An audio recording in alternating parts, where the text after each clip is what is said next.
Good morning, students. Once again, welcome back to the online SST session. If you remember, the last time we had saw a story of Kanta. She was a housemaid or domestic worker. So we had seen two factors in this. The first one was when she went to vote, she saw that she is being treated equally, or there is something which is called as equality. But in other facilities, like the household where she stays, it was totally uncleaned, unhygienic. The hospital where she went, she has to wait for a long time. So all this shows all these factors. Then she thinks whether really she's being treated equally or not. So this chapter is all about on equality in a country. So what the first thing which we saw, we'll talk about this, that is equal right to vote. This is an important factor in our Indian constitution. So you should go through this because there is a term which we call as universal adult franchise. Universal means for all. Adult means a person who is 18 years of age. Franchise means he has the power to elect his own representatives. That is, any person who is citizen of India and is above 18 years of age, he can vote. He has the right to vote. Fine. So let's see what is the equal right to vote. In a democratic country like India, all adults, now try to understand, all adults, those who are 18 years and above of age, all adults irrespective of what religion they belong to, whether he is Hindu, he is a Muslim, he is Christian, he is Islam, he is Jewish, whatever religion he belong to, how much education they had, whether he is literate or illiterate, what caste they are, or whether they are rich or poor, are allowed to vote.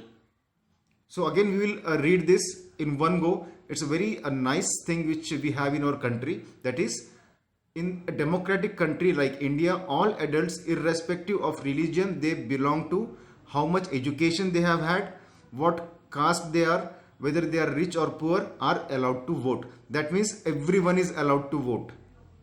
Who is adult? Of course.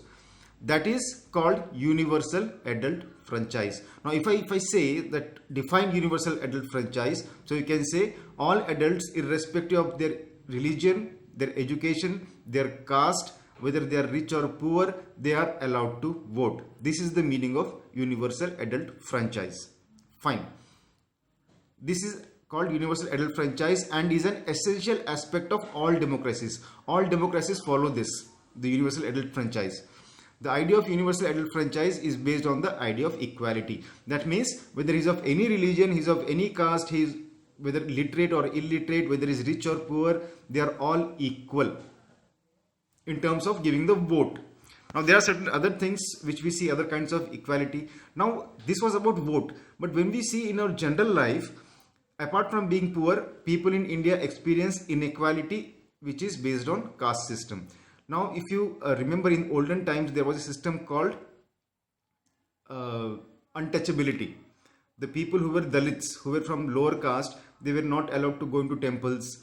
They were not allowed to go into schools. If they go to school, they have to sit down or sit outside. They will wash the clothes. So all these things were there. This was banned actually by government. But this is an inequality which still prevails in our country. Not maybe in the urban areas, but in rural areas you will see in many parts still this kind of system is going on, where the people are being discriminated on the basis of caste. Now recognizing dignity, this is very important. Dignity means self-respect. Now if suppose I am a Dalit and if I am going to school and my teacher says you sit outside the class, from there you can study, or you sit on the ground, others will sit on the benches. So my self-respect will be hampered. So what is here, what we are saying is recognizing the dignity or self-respect. When persons are treated unequally, their dignity is violated. Of course, fine. If suppose you are giving facilities to one caste and you are not giving to another person, so his dignity is violated. Similarly, when persons are treated unequally, their dignity is violated. What is dignity? Dignity is the right of a person to be valued and respected for their own sake and to be treated ethically. That means if for me dignity is that I should be treated equally with other members. That is called dignity. Now going ahead. Equality in Indian democracy. Now when you're talking about equality, so how does equality prevails in our country or in our democratic country, in our democracy? The Indian constitution recognizes every person as equal. So in the constitution it is written that every person is equal. For the government, for the law, everyone is equal. This means that every individual in the country, including male and female persons from all caste, religions, tribes, educational and economic backgrounds, are recognized equal. Now, who are equal? Who are from different caste, different gender, whether it is a male or female, different caste, different religions, tribes, educational like literate or illiterate, economic backgrounds, rich or poor, all are equal. The recognition of equality includes the provisions in the constitution. Now, what are the provisions in the constitution? What is written in the constitution? So we can say that all the citizens are equal. So here are certain points which are given. Every person is equal before the law. So the punishment of a crime for a rich and poor is same. I am a common person. The punishment for a crime for me and also the President or Prime Minister of India will be same. So that means every person is equal before the law. Second, no person can be discriminated against the basis of their religion, race, caste, place of birth, or whether they are male or female. So any person cannot be discriminated. That means you cannot treat him in a different way. That he's male, I'll treat him different. He's female, I'll treat him different. No.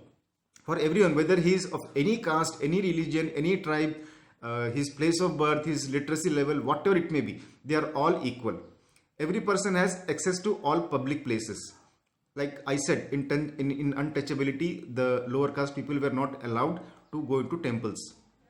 So here what the constitution says, every person has access to all public places.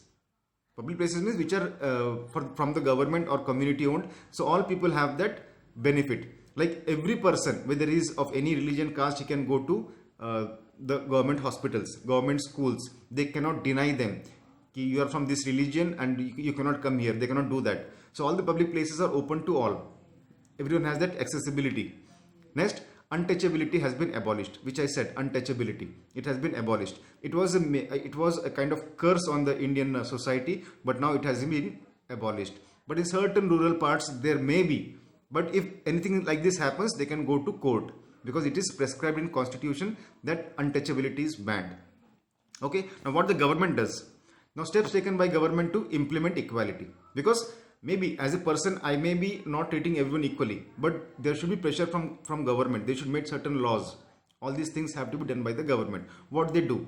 The two ways in which the government has tried to implement the equality that is guaranteed in the constitution is first through laws. They have made laws. If anyone violates my dignity, I can go to court, I can file a case against anyone.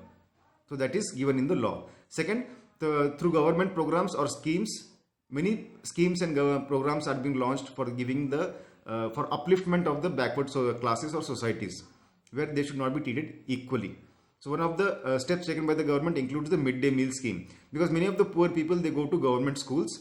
There they started midday meal scheme so that the children will not get malnourished. They will get proper food. And what used to happen, the poor people, they did not used to send the children to school. They sent them on different works, child labor. So now what government said, you send your children to school, we will give them free education, free books, free uniforms, as well as we will give them a midday meal also. So that factor was very successful. Many people enrolled, many students enrolled in the school. So this was the steps taken by the government. Now this was, we talked about the Indian democracy, Indian constitution and Indian government. Now issues of equality in other democracies. We'll see about other countries. In many democratic countries around the world, the issue of equality continues to be the key issue around which communities struggle. This is not the problem of India only. Everywhere we can see this kind of situation where there is inequality based on either religion or caste or skin color. Anything can happen. For example, in the United States of America, the African Americans, means those who have shifted from Africa to America, they are called African Americans, whose ancestors were slaves. Now this you will see that why they were slaves. You will come in your 10th class history chapters and all, you can go through this. Who were brought over from Africa continued to describe their lives today as largely unequal. So the original Americans are there. Now what happened in the previous history, slaves were brought from Africa to America for doing work. Now these slaves, they settled there. Now these African people who settled there, they are also now Americans, but they are being treated unequally. Original Americans on one side and African Americans on other side. They were treated extremely unequally in the US and denied equality through law. There were no laws were made where they can have equal rights.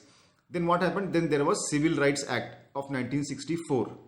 So there was a Civil Rights Act. There was actually a civil war in that this thing came out. The Civil Rights Act 1964 prohibited discrimination on the basis of race, religion or national origin. Now here they made a law. The Civil Rights Act of 1964, they made a law that no one will be discriminated on the basis of race, religion or national origin.